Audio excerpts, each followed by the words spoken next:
Hello, human peoples. You're listening to the podcast network of Gamefully Unemployed.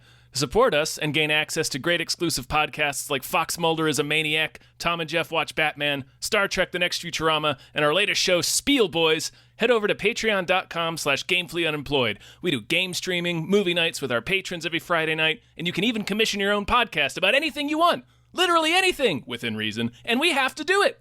You are quite frankly out of excuses not to go visit patreon.com/gamefullyunemployed. That's patreon.com/GAMEFULLY unemployed, which is spelled like it sounds.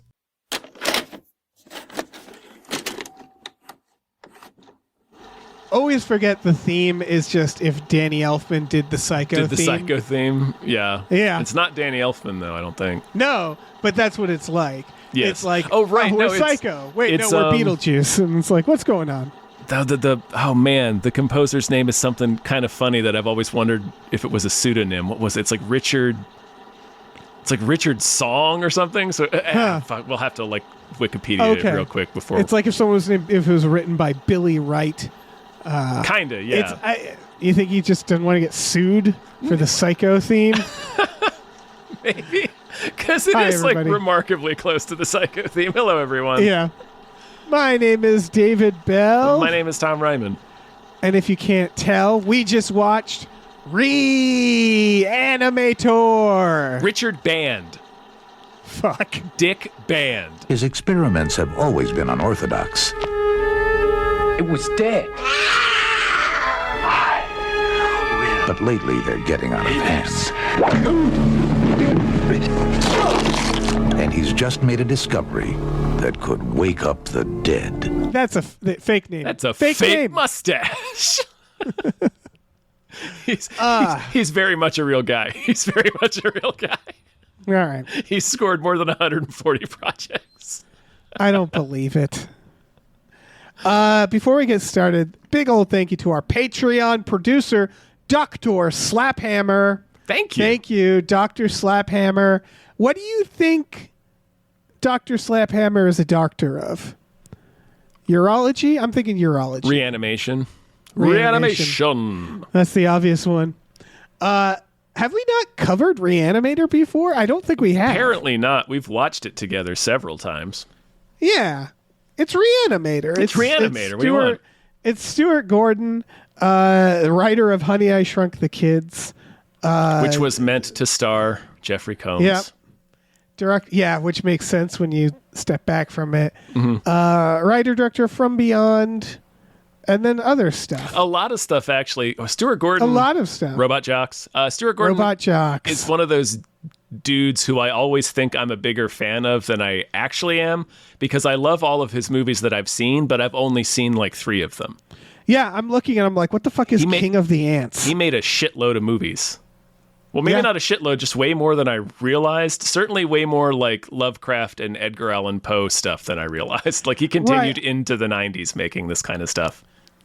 To me, I think of him like John Carpenter, and then I'm like, but I've seen all of John Carpenter's work. Yeah, Stuart Gordon. Still haven't. There's still a couple of Carpenters, I think, that I haven't... Oh, no, wait, I've seen all of Carpenter by now. There's probably a couple. Oh, no, me. Some of his more recent ones, like I think it was called The Ward, I haven't seen. I watched The Ward. The Ward is... I've heard it's bad. It's not good. Yeah. Anyway, this is... This is not that. This is Re-Animator. This is Re-Animator. Starring Jeffrey Combs, the movie that I believe put both him and Barbara Crampton on the map. Mm-hmm. And Stuart Gordon. And Stuart Gordon, yes. It's Re-Animator. It's actually...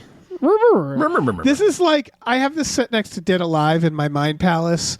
And unlike Dead Alive, though, I haven't seen this movie that much, I realized. I've watched Dead Alive way more because I found that one first. That makes sense. Me too. I found that one early. I was late to Re-Animator. It's weird talking about this movie because, like, obviously it's a classic. Mm-hmm. My impression of this movie, I realize rewatching it, is I sort of know why I don't watch it that much. Is I actually find it rather repellent. It's for pretty a lot of it. Gross.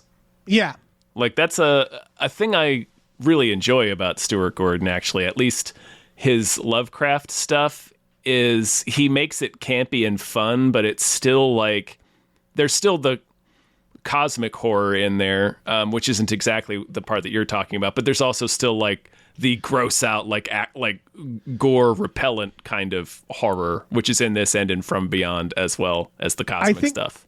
Yeah, I think I like From Beyond more because I think it's a little more fantasy. This, it like starts very like medical. It's very visceral and medical in a way where I just feel like I'm watching like footage of a surgery. Yeah. When he's like drilling and like peeling back the skin. Yep. And then of course there's the cat stuff, which is upsetting. And then there is the Barbara Crampton, the trooper that she is, her nude scene, which is extra upsetting. It's a tough one.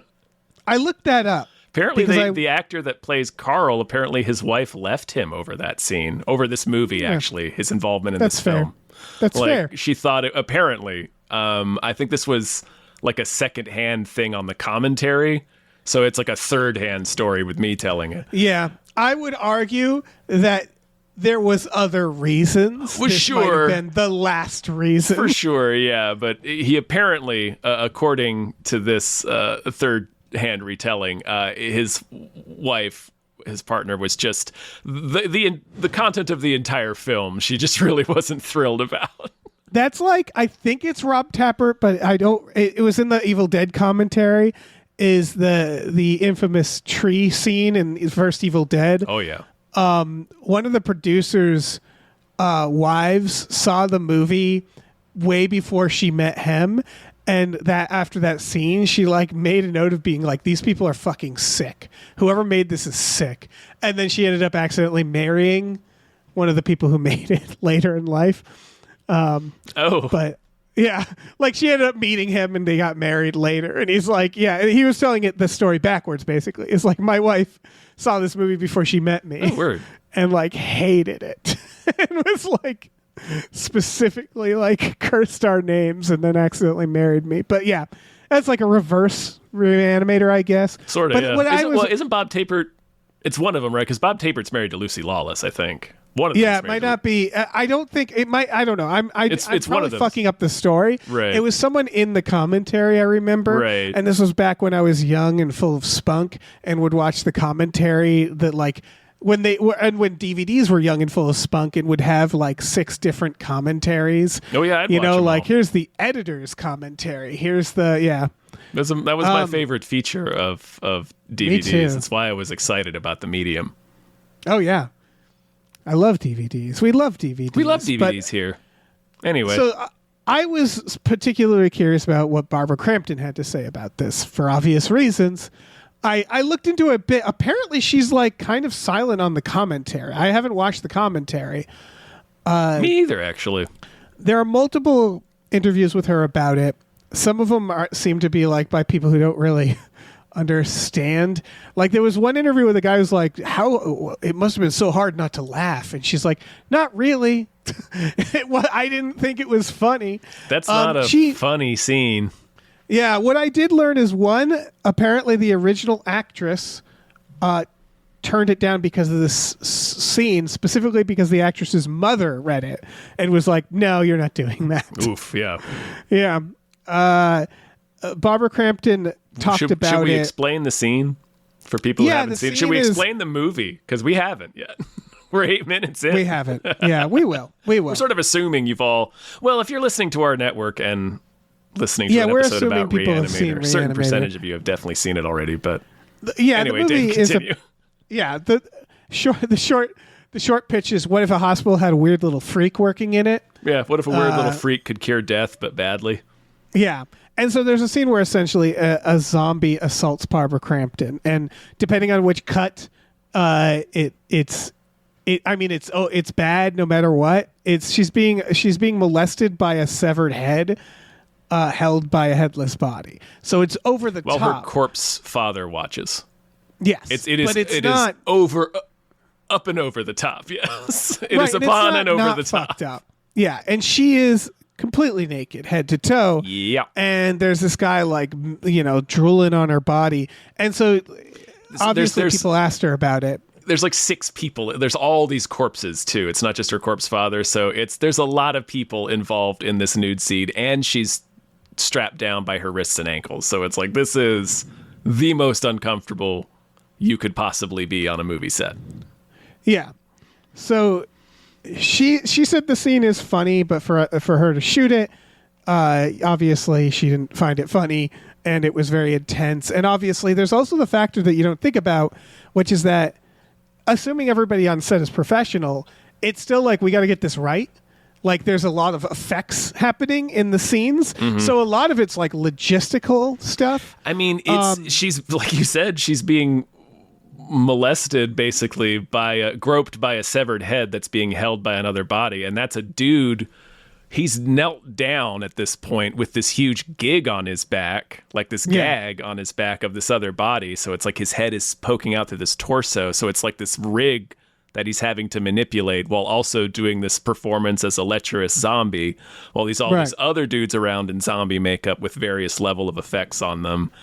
And you also, so while you're doing that, and then also you have to keep all the additional like safety and comfort things in mind because it's a nude scene. It's like, it's not a fun scene to make at all. Like, I mean, it's funny when you watch it in the sense like, it's like, oh, because you can't. It's a real holy shit. Yeah, it's like grindhouse drive-in movie, like over the top. But like, yeah, you're right. It's sort of the things you're not thinking about.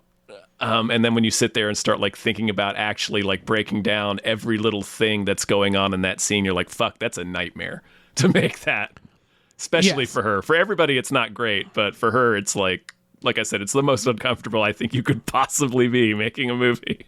If she was being dunked in a water tank as well, I think that would be worse, but that's it. Yeah. Her quote kind of sums it up. So I wrote this down. I guess it was a rites of passage thing in a sense. There were certainly actresses at the time who would flat out refuse to do that, but I thought of it as a stepping stone in a way. I'm just thankful that the movies I made where you see a lot of me were as good as they were. If they hadn't been as well received, I could have potentially had a problem in my career had not been able to graduate to other films. I think some actresses were stuck in that cycle because of the quality of films they appeared in weren't great, and people still perceive them that way now.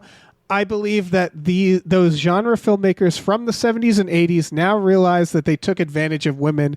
We were exploited. So like she's basically saying, I think, what most people are thinking when they watch these scenes, which is you're like, God, I hope it was okay for them. And she's basically seems to be saying like, well, the movies I were in went on to be she's big like, it was movies okay and for classics. Me. Yeah, she's like, it's now okay for me, Yeah, but it like, doesn't mean it's okay for everybody at the time. Like, what about it clearly wasn't. Every person you've ever seen nude in a slasher movie that never went on to be in anything else? It's like that sort of feels kind of exploitative. All right. I think the best movie I personally think, this is such a weird conversation, to walk this line was Prom Night 2, where she's naked and the attacker. And you realize It Follows later, like, made me realize this. Naked people are scary. Like if they're just walking like a Terminator at you, you realize that naked people are kind of scary. It's in certain contexts, right? It's like a naked fucking Ari Aster is dining out on this, but like a naked old person in certain contexts is a punchline, right? It's a Farrelly Brothers punchline. In certain other contexts, but it's even like when the it's freakiest scene of the year. Right, you realize even if it's like, you know, a quote unquote hot person. I mean, fucking It Follows shit. Michael? Why can't I think of his name? Fucking the director. Director, yeah. Oh, why did I just blank on the director David... of the last? Or not the fucking It Follows. Sorry, everybody. Now we're just in real time trying to figure this out. I'm just going to look it up. I knew it until you said it. David Robert Mitchell. David Robert Mitchell has in fucking wow, my brain. Am I having a stroke? Under the Silver Lake, he also has the naked owl woman. The owl lady, And in both cases, it's terrifying. Yeah, that's true, yeah. And again, fucking Prom Night 2 also does this, where it's like, I don't know. This is a weird combination. I mean, the but Ninth Gate, there's the sex scene at the end. Yeah, where you're like, this isn't like Score. It's like, this is like freaking me out. Yeah. Rosemary's Baby, obviously, which is what sort of Ari Aster is cribbing from in Hereditary. But yeah, obviously, like, yeah. There's something, it's immediately either funny or scary, depending on how many lights are on. Yeah. So yeah, this is I guess we're talking about because it's a very infamous nude scene. So I immediately was like, I want to know what Barbara Crampton has to say. Yeah. But one thing that struck me that I always forget is there's also like naked dudes running around in this movie. You see a full jacked dude's hog for like several minutes in the beginning when fucking West and Kane are fighting this like Hulk zombie. They turned the Terminator into a zombie first, which was a big mistake.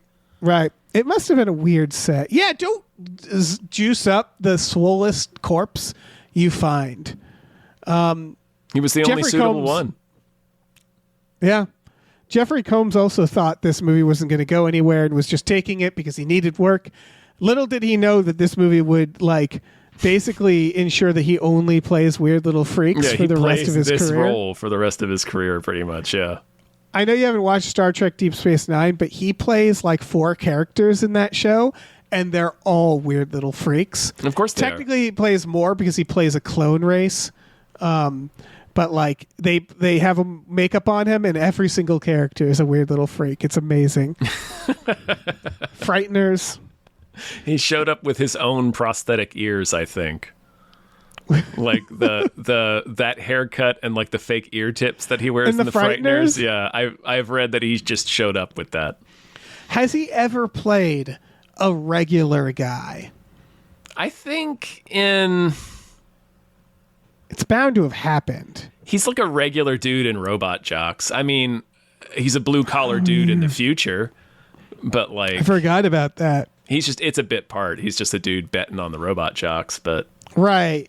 We don't know his life, his personal life. That's true, yeah. I bet if we knew him for a little longer, he'd be a weird little freak. It's true, he probably is. Probably a little castle freak. Weird little castle freak. Yeah. So I guess we should talk about... So this is a Lovecraft story? Kinda. Okay. Yeah. Because are you familiar with the Lovecraft story that it's based off of? It's the broad strokes of it. It's kind of how they sort of tend to always adapt Lovecraft. Although I am super curious to see the rest because I really like From Beyond as well, and that's another one where it was just sort of like the broad strokes of the story they adapted. So I want to see his other ones that he did, like Castle Freak. But yeah, the basic story is essentially that it's I can't remember if West is a medical student or he's a student at Miskatonic. I mean, in the story, I know he is here. Yeah. But it's basically he's just a dude that's grave robbing and bringing the bodies back to life, or trying to.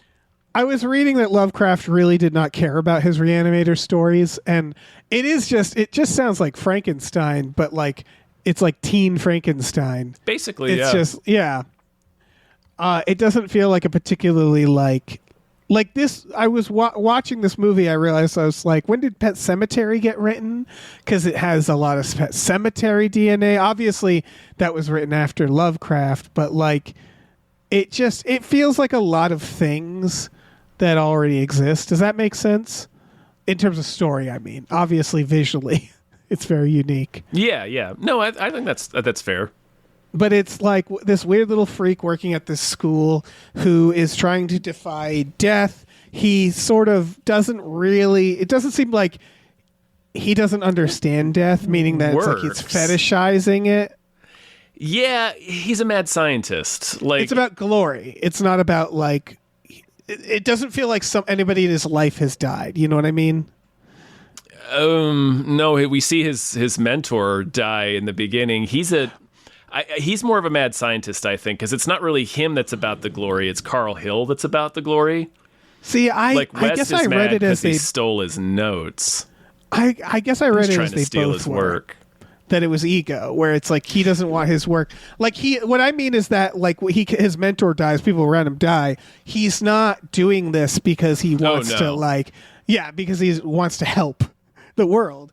he wants to do it because he can do it. Right. Because he's like, oh, I figured out this way to bring people back from the dead. He doesn't care really about, he just cares. Should he do it? Yeah, exactly. He's the classic mad scientist. He's like a tech bro nowadays, where he's just focused on, no, I need a fresh body to bring it back to life. Like I need to just figure this equation out. I need to figure this problem out. That's all he really is caring about. But like he goes to like Dr. Hill's class and is just calling him a fraud and a thief in front of everybody. Right. And he's like, man, the doctor's talking about like death is permanent or whatever. Brain death happens in 6 to 10 minutes, I think. And he's just like mad. And like every conversation with him, someone should go like, are you a weird little freak? You seem like you're a weird little freak. Because that's what he is. He's a shitty little freak. Are you a zombie doctor? I feel like you're a zombie doctor. Yeah. He befriends this other medical student, which we meet him by trying to revive somebody. And that we actually bookend the movie with that idea that he's trying to do the good work. Mm-hmm. He's like, he just wants to fucking save lives is the vibe at first. Yeah, he also has a medical scientist's brain, though, because, like, even though he knows, like, West is a weird little freak, when he sees that his serum actually does work, like, it brings his dead cat back to life, he's like, holy fuck, like, we have to pursue this. Yeah, which, it makes sense. Because you would. Like, and if you saw that, you'd be like, well, fucking shit. Like, we gotta, okay, let's dig a little deeper into this. Yeah. It's not ready right now because the cat's a psycho. Like, the cat's like a crazy, otherworld little pet cemetery maniac. But this is obviously a comedy, but like the first half is very interesting with the comedy because that scene is he goes to the basement, falls down the stairs randomly, and then gets up to see Jeffrey Combs with basically a Muppet on him. Fighting his cat. Yeah. Yeah. It's very stupid and they play it completely serious. And I appreciate that they play it completely serious. Yeah. It's fully camp. Yes. And then, of course, Barbara Crampton is Meg, who is just like a puppy walking into a blender. Like, it's just like every scene, I'm like, you gotta go. You gotta run. You need to get far away from all these dudes, man. Yeah. None of them have your best interests in mind. Right. She keeps walking in on the worst things happening. Yeah. She walks in on the mutilated cat. Later she walks in, I believe, on the headless guy or like her father. I don't know. On her father. Basically, she walks in on her father's resurrection. Yeah. Her life is just dismantled piece by piece. It really falls apart in about movie. 48 hours. Like her dad's a weirdo about like he treats her like she's a teenager. Yeah. And that her dad's BFF, Dr. Carl Hill, who is West's rival, is like this weird old pervert towards her, and that's why when he's a zombie head, he's trying to shove his zombie head in her crotch. That's the interesting thing, is that she's just surrounded by bad dudes. You need to leave. You need to leave Arkham. The question of like, is it necessary to have that scene? I realized the idea, and I get why. I guess I understand what they were going for. Oh, yeah. Is that it starts with Jeffrey Combs being a weird little freak, and then what you learn is he's not the weirdest little freak. He's actually the freak we want. Right. Like, he's actually he's like the noblest freak because he's a pure mad scientist. Yeah. He's like chaotic neutral. Right. He's the chaotic freak. Yeah. They were like, okay, we're still glad we have this guy. Like, obviously don't let your cats loose around him because they're going to end up in his refrigerator. He absolutely killed that cat. Yeah. He's not a good guy. He probably did. But he's very Spock-like, if that makes sense. Like, he's so matter-of-fact about things. A lot of, like, comedic portrayals of maniacs, I think, owe a lot to Jeffrey Combs in this movie. Yeah, because he's doing like a logic bro thought, but then like you have the turn moment where the professor is like, I'm going to steal your shit, and he kills him. Yeah. And you can tell like in that moment, he's emotional. It's ego. It's like he doesn't care if it's not about the work getting done, right? Obviously, no one should have their shit being stolen from them, even if you're reanimating corpses. It's plagiarism, bro. Plagiarism. But like, you realize that it's also about glory and ego to him as well. To an extent, but then for sure. To an extent, because at the end he does throw his research, and he's like, I think Take right. it. He does care. It's like he doesn't like Hill specifically because he thinks Hill is a thief. Like he stole from his mentor. He's like, you stole all your best. His mentor, by the way, is named Dr. Hans Gruber. Yes. When did when's Die Hard? Total coincidence. Die Hard's 1988. Jesus. And even in the Die Hard book, like they actually switched the names around. In the book that Die Hard is based on, the character's name is Tony Gruber, and the brother that McClane, Carl's brother, the brother that McClane kills and then incurs Carl's wrath, is named Hans. So they swapped those characters' names in the movie. So anyway, it's the fact that this doctor's name is Hans Gruber is just a pure fucking coincidence. That's so weird. It's nuts. But like, there's no way it couldn't be. There's no way it couldn't be. Yeah. Well, I know why they went German, right? Is they're like, we're going to do a little, like this was the era where it's like German doctor is Nazi still doctors. a little sus. Yeah. They're doing it in Switzerland like, too. I also think like the research laws are more loose in Switzerland. Right. But yeah, for sure. They were definitely like invoking that. Yeah. It was like a hint of that. And like, yeah, he explodes. He explodes, Hans Gruber. He does. At the beginning. His eyes burst. Yeah, I don't know how he made it to this facility without just being in jail, but I'm not sure. They must have like shown that. I don't know, because what he says like, what is, are you doing? He's like, I gave him life. gave him life. I'm like, no, you didn't. you blew his eyes up. Yeah, but he was already dead. But yeah, like that's the kind of like, I don't know. It's a very fun character, and it's even if you haven't seen this movie, like you would watch this movie and be like, oh, I recognize this type of character. Like it became a type, I think, after this. Right, and I recognize what they're trying to do again, where like I don't think it's necessarily like they really torture Robert Crampton, and so like you do have the feeling of like, God, can't she get a fucking break? But they're trying to set up a scene where you're thankful for Jeffrey Combs to show up, where you're like, oh, thank God, it's the other maniac. Right, yeah, it's the other nut. Also, I think. Oh, go ahead. It's just such rock bottom for Meg, where it's like, God, your only hope is the other maniac. Yeah. It's your boyfriend's fucking weird ass roommate who the day before you were ready to call the police on because he definitely killed the cat. Yeah, and then reanimated the cat. And then reanimated your father. He sure did. After he got your father killed by reanimating fucking the swollest corpse he could find. Yeah, just the most muscular dead guy. Fucking Colossus. Yeah. I want to see how my serum works on Pyotr Rasputin. Yeah. I think it's important to go for a scene like that. I mean, obviously, you have to sit down with everybody involved and go through it. And we're spending so much time on this one scene. But I think you need to... I do think it's important to go for a scene like that because, yeah, it is gratuitous, but, like, the movie's gratuitous. Like, if you're making, like, a sort of schlocky kind of grindhouse, gorehound drive-in horror movie like this is, like, it's legendarily one of those, but it's all, you know, it's like a Return of the Living Dead. It's the exact same tone, more or less.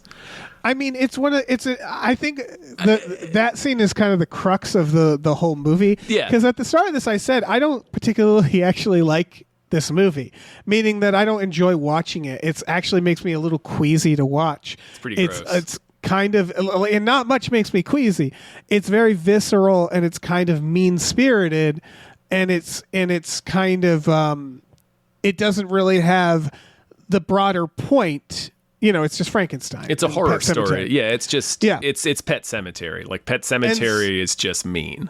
But it obviously has a lot of historical significance. So, like, and I'm not going to say like fuck this movie, I hate this movie. It's more of just like this isn't really honestly up there for me in terms of horror movies. And I guess the question, of course, is like why?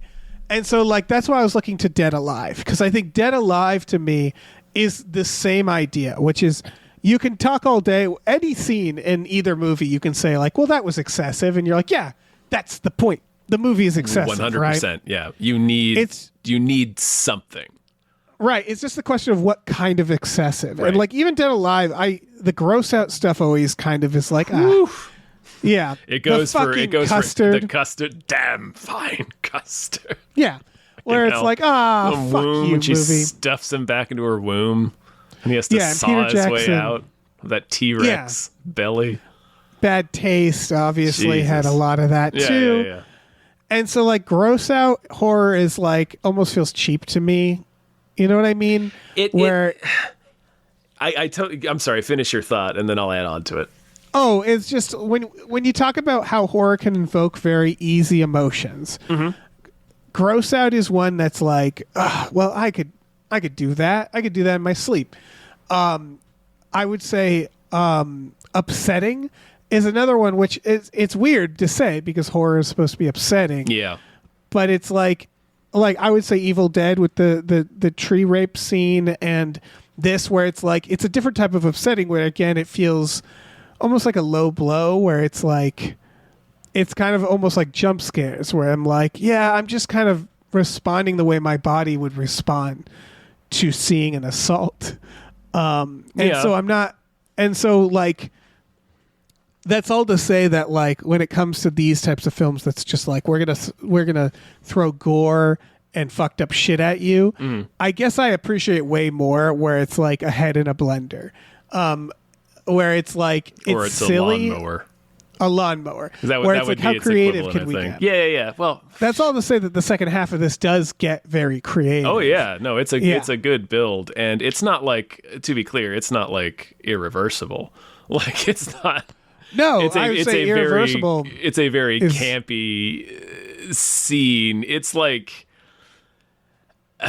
It's more honestly it's more the meta of it where you're watching and you're going, oh, I hope she's okay. I hope that actress is all right. It's it's Barbara Crampton, so it's like we know she's good. She's doing movies. She's yeah. It's just I think everything that I had said was just a build up to just say like, yeah, you need like, if you're making a movie like this, you have to have a scene that like sticks out and that people talk about, because that's part of the point of making a movie like this. It's just, this movie's a classic. Yeah.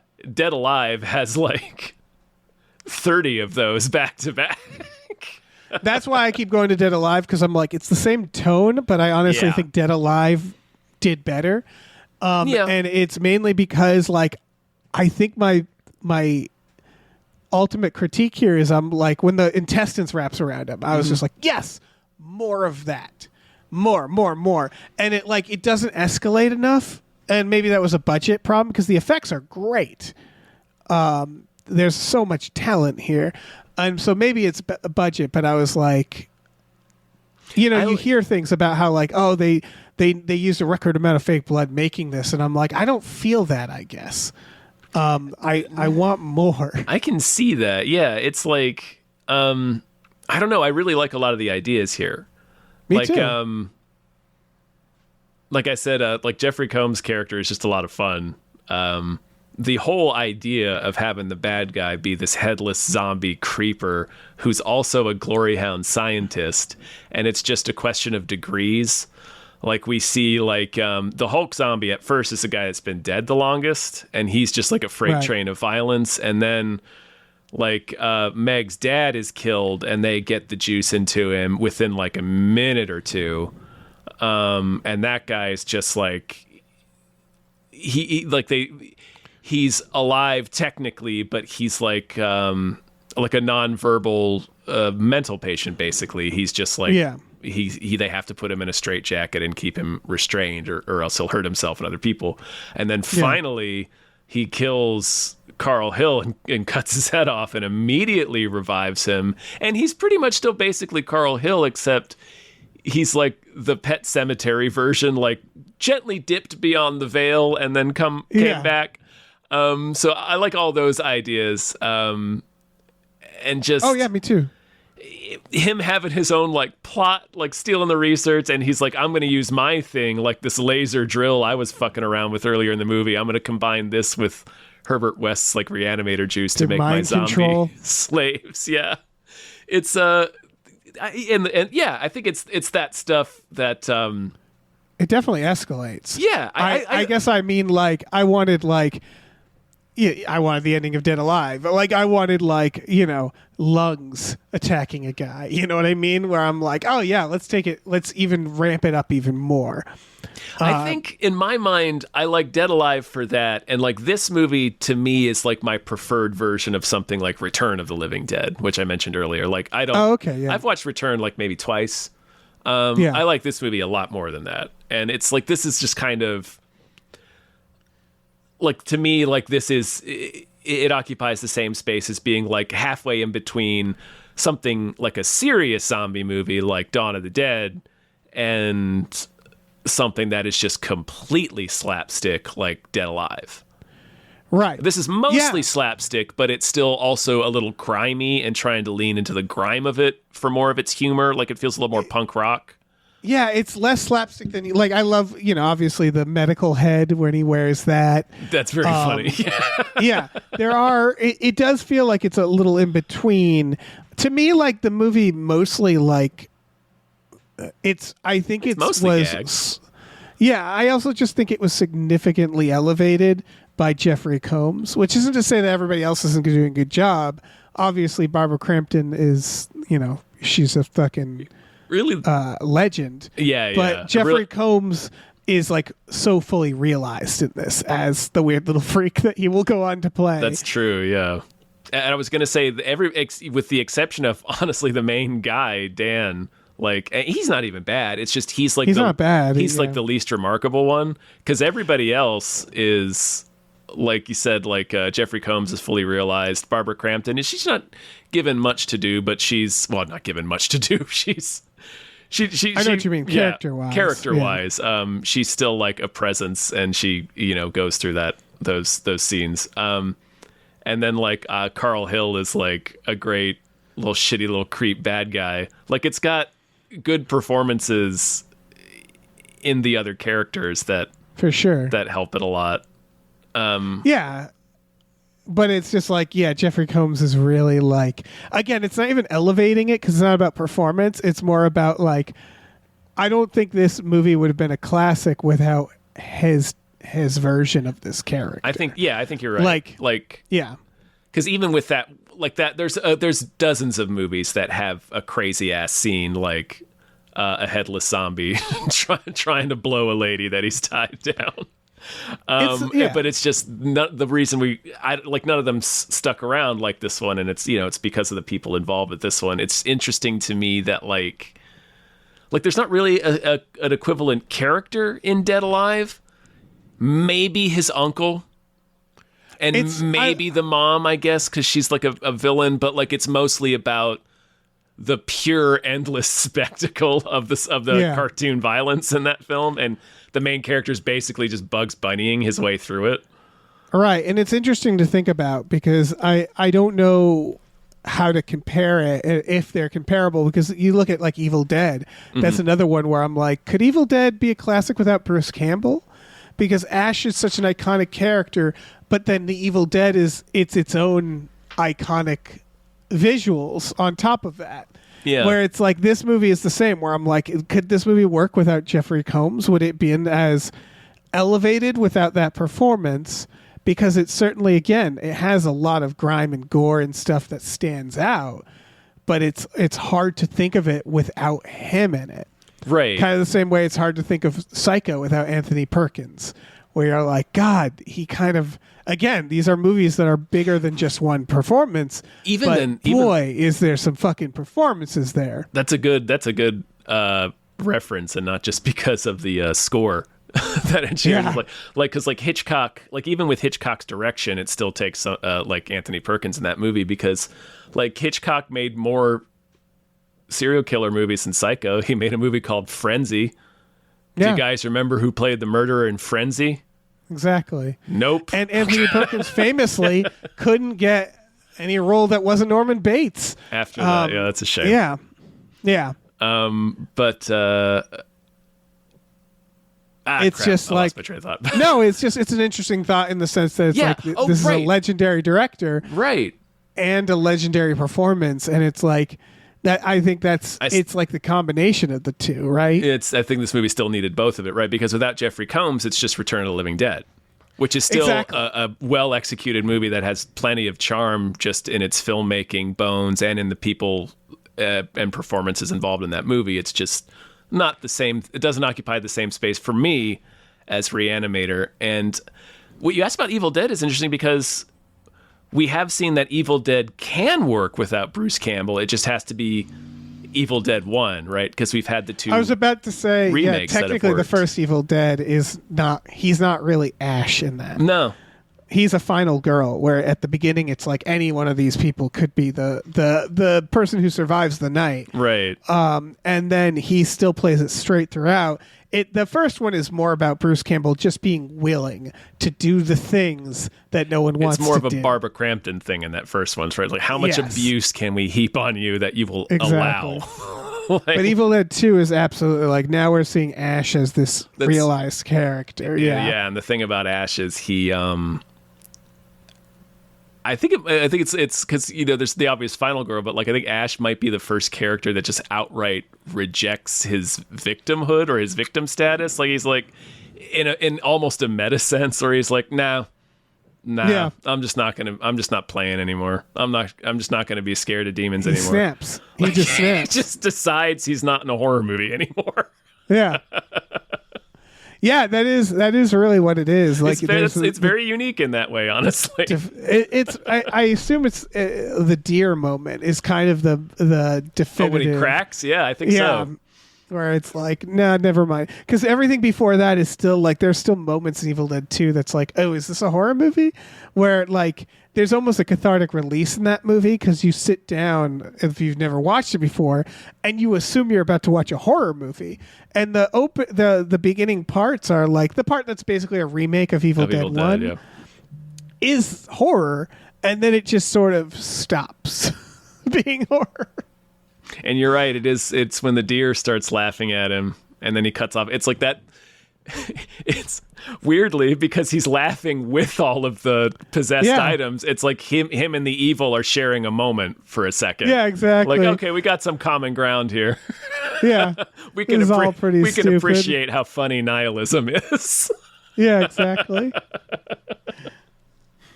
Just oblivion. Sometimes you just have to laugh at it. Yeah. But yeah, you're right. Yeah, that's. But yeah, I mean, again, nothing against this film. I guess it's all to say that I grew up like Evil Dead, Dead Alive. Much more my things. I found Re-Animator in college. Right, and I wasn't particularly, I guess, impressed by this movie, I would say. I thought it was a little mean-spirited and like, I don't know, like there's like, The nauseating part, honestly, is more of like the opening, the medical stuff. Like the first half of this movie really doesn't like grab me.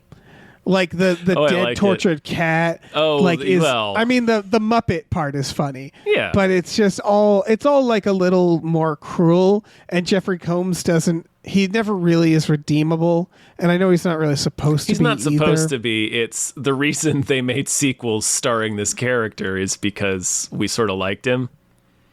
Like exactly, right? Like he's not. Like, he's supposed to. Well, I mean, he's a little. He's great. Yeah, he's the great. Actor. And West is a little like you said, he's the maniac you want on your team. And like when it seems as though he's been killed in the end, you are kind of like, man. Right, and the Dan character is like, I mean, again, it's what he's trying to be, or what they want him to be, but he's just sort of this blank. Yeah, he is kind of. And he's not in the, like the character in Dead Alive. I can't even remember his name. Lionel. Lionel. Yeah. He's not. He's kind of a blank slate, but he's given a lot of like physical stuff to do. Like he's fucking funny when he takes the baby to the park. He also has a very good arc where he's like this. Yeah, he has a more. he's trying to hide his dead mom for half the film, and it's very silly. It's much more of a physical role than I think you remember, because it's like I always sit down and I want to think and I want to say like he's not much of a character, but then I just start thinking about the scenes and it's like, oh, he's doing like Harpo Marx the entire movie. He always reminds me a little of Tim Roth in fucking Four Rooms. Like he has that nervous energy throughout. And so, like, yeah, it's almost mime what he does in that movie. Yeah. But yeah, no, I think this movie came first, which is worth noting. Yeah. Like I think that's part of what makes this movie significant. Is it's like, I think Dead Alive probably wouldn't exist if it weren't for the Re-Animator. Yeah, probably. I think probably I keep mentioning it. Return of the Living Dead is probably in that conversation too. I think just because it was like, what if we can take, at least these are the first major examples that I can think of where filmmakers were like, what if we take this idea and make it like a black comedy, like not like a, because like you said, like you pointed out, this movie is still pretty mean-spirited, and I had mentioned earlier, it's still, even though it's campy and funny, it still preserves some of the cosmic horror of it. And that's, like I mentioned, like we see the degrees of reanimation depending on how long you've been dead and what it kind of does to you.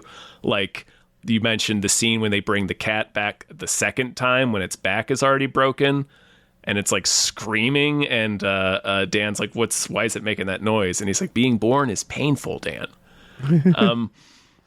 It's just like wrong. They add just like it's the same cosmic horror thought experiment really as Pet Sematary. It's like, well, where are they going? Like, why is this having this effect on, and the idea, of course, of losing this loved one and making that horrible choice at the end to juice his loose them. It's very, very, it's just Pet Sematary, but it's still like, I like that it preserved all of that while still being a funny movie. Yeah. Anyway, those are like the first big examples I could think of making something gory, but trying to do it in a funny way. That's what I'm wondering is splatter comedy, where I'm like, okay, where did that come from? Because the 70s had like, what? I spit on your grave. But not like comedy really that I can think of. I'm looking at a brief history, and honestly, because it's like more like one that. Oh, sorry, I was just going to say exploitation is more of the genre in the 70s, I think. Right. Even this history I'm reading, which is interesting. So it cites I Spit on Your Grave in the 70s, which is more, and the idea of video nasties. And then they sort of like Cannibal Holocaust. Yeah, that's on here. And they pivot to Bad Taste, but Bad Taste is late 80s. So I do think this movie I think might be just the most notable, like, part of that bridging first that movie to bridge that, where I'm like, there were movies before and after it. Kind of going in that direction. This is what, 85, and so it's like this might be the first major horror splatter comedy. As I'm trying to think, the other subgenres of horror had, like, obviously the slasher genre is what definitely helped move horror into more comedic territory in the 80s. But also like monster movies. It's particularly like all the Jaws ripoffs we were getting. Those were just kind of getting funny, like Piranha and Alligator. Yeah. It's hard because it's like there's always comedy in movies, but it's like what makes a movie that like turns the gore, turns the gore into comedy. Slapstick comedy using, I think, an eyeball going into someone's mouth in Evil Dead 2. That like I think sums it up, which is like slapstick comedy using blood and guts is, I guess, what we're getting at with it's this. Pulp Fiction. I just shot Marvin in the face. What the fuck did you do that for? I didn't mean to shoot him. Must have gone over a bump or something. That. That's like Tarantino violence is frequently slapstick. Yeah, so I think Re-Animator is definitely like the most notable, not necessarily the first. But it does feel like it. Yeah. Also, the other caveat to slapstick is it's not realistic. It's not realistic violence. Yeah. Oh, yeah. There's a lot of that. It's gigantic squibs and, Mortal Kombat, way too many guts and, Yeah. It's not Jared Leto getting his arm sawed off in the end of Requiem for a Dream. That's not that's what these movies also are. funny. It's a little funny. Especially now. Because he needed that arm. He did, yeah. If you watch it side by side with the 30 Seconds to Mars video. That's true. Yeah. It's a good idea. Picture like that's what he's thinking about. He's thinking about that video while he's getting his arm sawed off. Right. I would. Never play the guitar again, but cling to that memory, though. I don't know what else to say about this movie. Again, I personally, I'm like, I obviously really respect this movie, but I don't really seek out this movie. I don't really casually watch it. That's interesting. I always just assumed like this was kind of in your wheelhouse. I mean, it's definitely in my wheelhouse. I just had the same background as you, which is I came to it late. Mm-hmm. And except for Jeffrey Combs, it's sort of like, what this feels like to me is like, again, it has a historical significance in horror, but it's sort of like, you ever see like, you show like a young person like Indiana Jones and they're like, this isn't that good. Yeah. He's not a superhero. It's sort of that feeling I have with Re-Animator, which is like, I wasn't there for it. I wasn't there to go like, wow. And I had kind of seen the extensions of it, like Evil Dead and Dead Alive, like the things that came after it, that had sort of built upon it so that it's almost quaint of a movie. Yeah, I see what you're saying. Combined with like, again, the real surgical shit. I'm like, congratulations, movie. You've made me queasy. Like congratulations. Yep. You're peeling a skin off of a cadaver and putting a Q-tip in his skull. And like, it's not even like I can handle intestines going nuts. Like, this is how Stuart Gordon's great. Everybody who made this is fantastic. Craftsman. Yeah, for sure. The effects are awesome. Because it's even finding it quaint. There's scenes like that where I'm just like, oh fuck, like that is disgusting. It's not a bad movie. It's just not a movie I particularly enjoy or watch. That makes sense. No, I get it. I do like the occasional horror comedy that's more horror than comedy. Yeah. And this is definitely one of those, although I still consider this like a kind of like a punk rock horror movie. Yeah. I guess for me the horror is more emotional in this. For sure. And so it's like, it doesn't make me scared. It just makes me kind of repelled and grossed out when it is being not comedy. When it's comedy, it's just funny. And it's, Yeah, it's the absurdity of this cat attacking him and walking in wearing just a medical dummy's head. Oh, yeah. Because you're a headless corpse. This corpse throwing people against the wall and just... Yeah, I'm so curious. They don't really answer I haven't watched the sequels, but it doesn't seem like the hospital is going to be the same again. No, it's like that season of ER when a helicopter crashed into the building. Yeah, because I forget how loud the ending is. Where I'm like when it first starts happening, I'm like, oh, I hate to be the guy who's going to find this morgue, and then you're like, oh wait, the guy who found this morgue is probably dead. It's like Red Dawn at the end. Yeah, it's a full-on zombie apocalypse is about to happen. Sort of. Yeah. I guess it isn't technically because it's not spreading. No, they can't spread it by biting. Yeah, just by a jackass reanimating Barbara Crampton. Yep. Yeah, but so I guess might it'll work get handled. for us. It'll get handled, I guess, but not before. It'll work itself out. Yeah, it'll work itself out. Yeah. It's not full on Night of the Living Dead, but it is going to be newsworthy. It's going to make some, it's going to make the news. Yeah, people are going to hear about it. I've not seen any of the sequels either. I don't know if Stuart Gordon was involved in any of them, so I don't know. I don't know. I haven't rushed out to watch those. Yeah, and it does feel like repeatable, but I know that Jeffrey Combs is in He's the in other at least one. Yeah, he's in at least some of them. Yeah, which is weird because I'm like, what are you going to be in those? You going to be like a head in the jar? Well, we don't see what happens to all- West. Yeah, it just seems like he's not getting out of it, but Right. they can write but it. like, You're right. You know, there's a reason they end movies that way. Oh, yeah. Yeah. They knew they had what they had with him. So, yeah, it makes sense that he'd come back. Like, even if he was torn apart at the end, they'd bring him back. Right. He's the Re-Animator. Like, Yeah. surely he has some way to resurrect himself. Yeah. God, you should see him in Deep Space Nine. He's such a weird little freak. Oh, man, I'm excited. I can't wait to. He plays a Ferengi that's a weird little freak. He plays, like I said, a race of clone aliens that are all weird little freaks. And then he plays just a incidental alien that's also a weird little freak who wants like a holodeck version of one of the female officers for his perversions.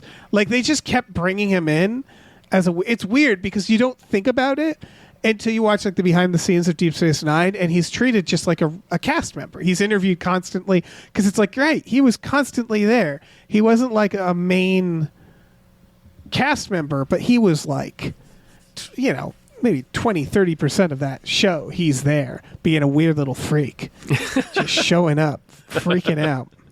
In canon, he's actually the same person. He's just wearing different disguises. Yeah, he's just putting each on. time. Also, Iggy Pop's there for one episode. I think two. I've seen that. Oh yeah, he cannot act. It's fine. It's fine. It's fine. He can act enough to work his way through some Star Trek and a Crow sequel. That's all we need. Yeah, that's true. I think we're done. I think we're done too. Big old thank you to our Re-Animator, Dr. Slaphammer. Thank you. Thank you so much. This was bound to happen, us covering Re-Animator, and so thank you for forcing our hand. Yes, indeed. Dr. Slaphammer. This was through our Patreon, patreon.com/gamefully unemployed, GAMEFULLY unemployed. We have exclusive podcasts on there, such as Tom and Jeff Watch Batman, Fox Mulder is a Maniac, Star Trek The Next Futurama, Spiel Boys, Himboos. Brand new supernatural podcast where we talk about, Himboos. Himboos of the supernatural. And Badical as well. That's its own channel. Seek that out. BADICAL. Did I get them all? I think you got all of them, yeah. Sweet. We also have a store at GameFullyUnemployed.com. You can find a link to our Teespring store. We have all kinds of cool original artwork by cool original artists like Michael Vincent Bramley, Starlene Hodge, Justin Brown, and others, so please check that out. All the shows Dave mentioned, rate and review our free feeds. It helps us out. And, sometimes dead is better. Sometimes dead is better. But that's like 10% of the time. Only 10% honestly. of the time. Yeah. Most of the time, you want that electric green goo in your brain. Yes. Please reanimate me. I'm saying it now. Pet Cemetery me, reanimate me. I don't care Whatever it takes. Yeah, bring me back. Stuff my brain into RoboCop 2. Fill me with straw. I don't care. I'm so scared of death. I don't want to experience it. Do whatever you need to do. Freeze me at the moment of death and leave me there. Yep. Even if it's a perpetual state of pure pain, that's better than death. Right. I will feel so alive. Exactly. I just want to be here looking at you. Even if I'm just holding my head in my hands. Yep. Creepy old perv doctor. Keep us alive. Dig us up. Hey, listen, our music is produced by Chris Corlew. You can find him on twitter.com as the Corlew or go to shipwreckedsailor.bandcamp.com. Our channel artwork is produced by Michael Vincent Bramley. For more of his work, go to mvbramley.art. Our episode artwork is by Justin Brown, available on Twitter as Justin T. Brown or at Artness by JustinBrown.com. And finally, additional artwork is by Starlene Hodge. You can find her work at StarleneArts.com or on Twitter as StarleneX. Cool. Goodbye.